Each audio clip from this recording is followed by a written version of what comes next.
بہر رحمت بہر رحمت بہر رحمت بہر رحمت۔ بسم اللہ الرحمن الرحیم۔ بہار قرآن میں ناظرین آپ کی خدمت میں حاضر ہیں۔ ہمارے ساتھ قبلہ معزز اور محترم عالم دین آغا علی حسن نورانی صاحب موجود ہیں۔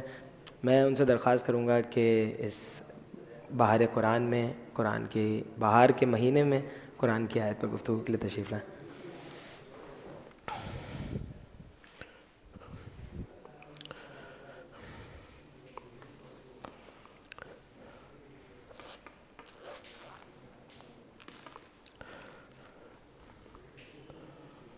اعوذ باللہ من الشیطان اللعین الرجیم، بسم اللہ الرحمن الرحیم، الحمد للہ رب العالمین، وصلی اللہ علی محمد وعلی اہل بیتہ الطیبین الطاہرین، واللعنۃ الدائمۃ علی اعدائہم من یوم عداوتہم الی قیام یوم الدین، اما بعد فقد قال اللہ تبارک و تعالی فی کتابہ المجید وکلامہ المتین، بسم اللہ الرحمن الرحیم، ومن آیاتہ ان خلق لکم من انفسکم ازواجا لتسکنوا الیہا وجعل بینکم مودۃ ورحمہ ان فی ذلک لآیات لقوم یتفکرون۔ درود پڑھ دیجئے محمد اور آل محمد کی ذات پر۔ اللہم صلی علی محمد وآل محمد۔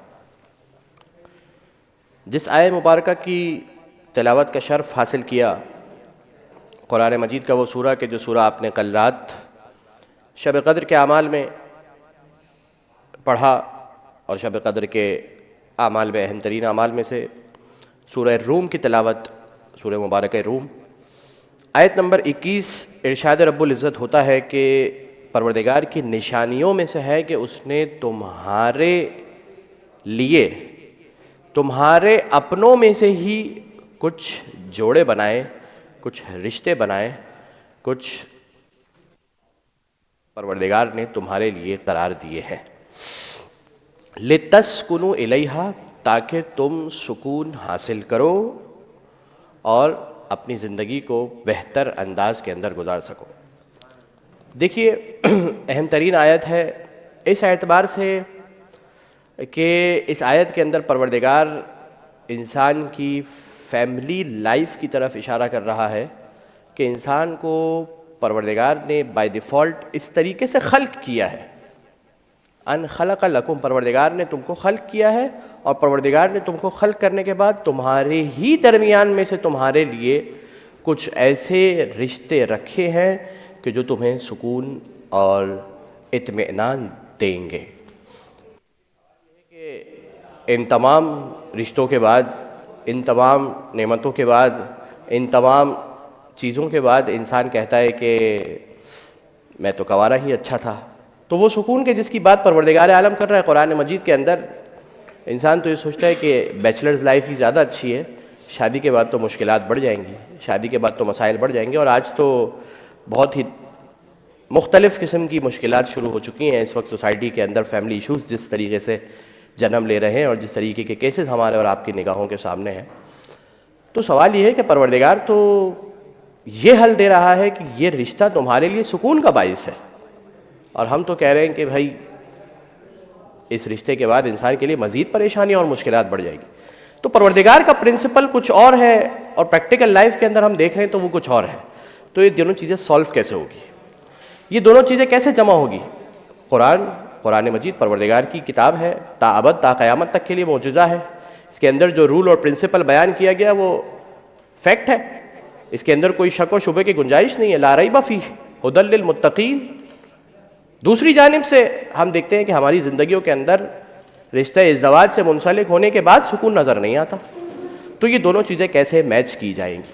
اس کا جواب یہ ہے کہ پروردگار عالم نے یہ کہا ہے کہ پروردگار عالم نے تمہارے لیے تمہارے ہی درمیان سے کچھ رشتے تلاش کیے ہیں، لیکن جب ہم رشتے کے تلاش کی طرف بڑھتے ہیں تو اس کے اندر جو مشکل ہے، مسئلہ وہاں سے شروع ہو جاتا ہے۔ اس لیے کہ ہماری اور آپ کی پرائرٹیز، ہماری اور آپ کی ترجیحات، ہماری اور آپ کی جو پرائرٹی لسٹ ہے اس کے اندر کیا مشکل ہے؟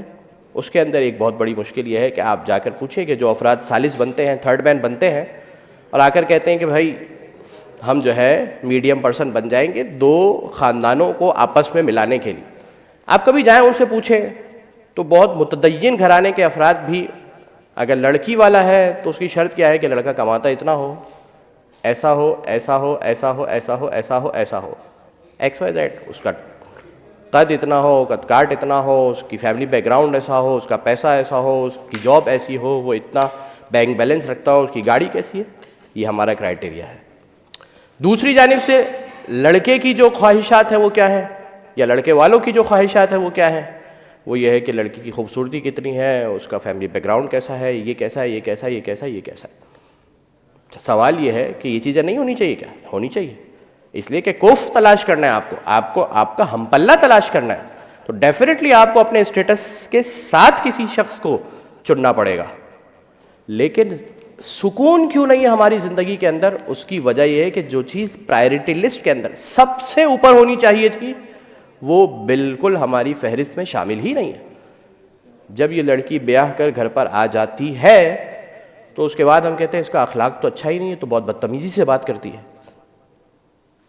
یہ تو بات بات پر غصے ہو جاتی ہے، لڑکے کے ساتھ یہ تو کوپریٹ ہی نہیں کرتا ہے، یہ تو اپنے فرینڈز کے ساتھ ہی پوری رات گزارتا ہے، یہ تو مجھے وقت ہی نہیں دیتا ہے۔